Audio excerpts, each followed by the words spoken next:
হ্যাঁ, তুমি কি করতেছো? ও আচ্ছা, ও লাঠি নিচ্ছে।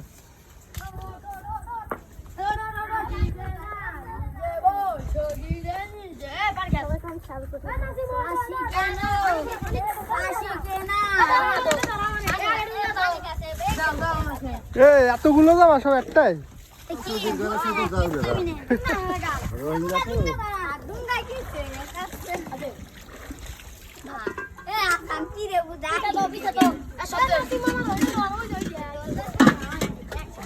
হাড়ি কম হয়ে গেছে না?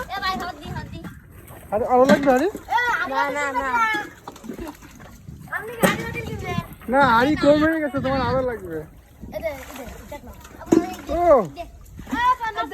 ঘুরে ঘুরে ফেলতে পারবা?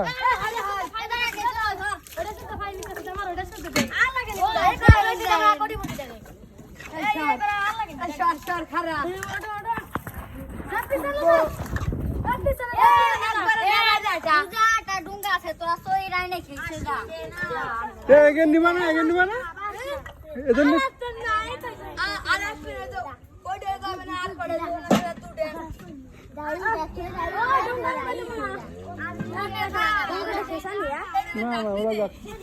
সকলেই যাচ্ছে শালুক উঠাতে, আর এইভাবে জাঁকজমকপূর্ণ পরিস্থিতি সৃষ্টি করে গ্রামের বাচ্চারা কিন্তু প্রচন্ড পরিমাণ মজা করে।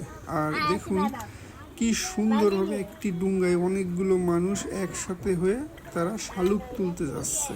আর এখানে আরো অনেক আছে যারাও যাবে, এই যে এরাও যাবে আলাদাভাবে ডুঙ্গা নিয়ে। আর অন্য পাশে গ্রামের পরিস্থিতি দেখেন, অন্য পাশে যারা একটু বড় তারা কিন্তু পাট তুলতেছে, অর্থাৎ জাগ দেয়া পাট সেগুলো কিন্তু তারা তুলতেছে।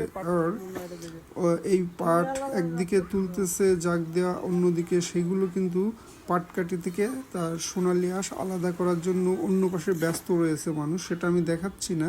বাট এই পাশে দেখুন সকলেই কিন্তু ওই জাগ দেওয়া পাট এখন উত্তোলনের জন্য ব্যস্ত হয়ে পড়েছে, কারণ সকল পাটই জাগ দেওয়া কমপ্লিট হয়ে গিয়েছে।